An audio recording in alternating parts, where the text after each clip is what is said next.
महिलांचे कबड्डी सामने. भव्य महिलांचे कबड्डी सामने. त्या महिला म्हणजे फक्त भव्य महिलाच कबड्डी खेळणार. मग बघाया कोण येणार? काय रे कोणी लिहला बोर्ड? गुरुजींनी मॅटर लिहून गेलं तसंच गेलं छापायला. गुरुजी वय हा ते भव्याची जागा जरा चुकलीच. महिलांच्या नंतर हवी होती.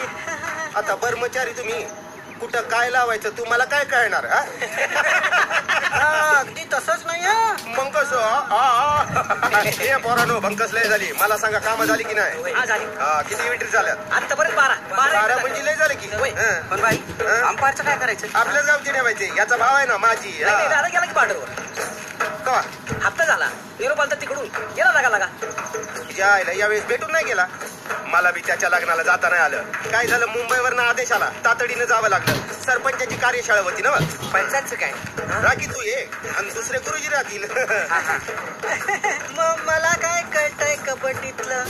ओ गुरुजी तुम्ही तुमच्या राख्या गावाचा विश्वास. हगनदारीतनं जरी गेला तुम्ही चालत तरी बसलेला बायका उठत नाही. एवढा विश्वास तुमच्यावर. असं नाही. गेल्या दिवाळीला मी पान खाल्लं होतं.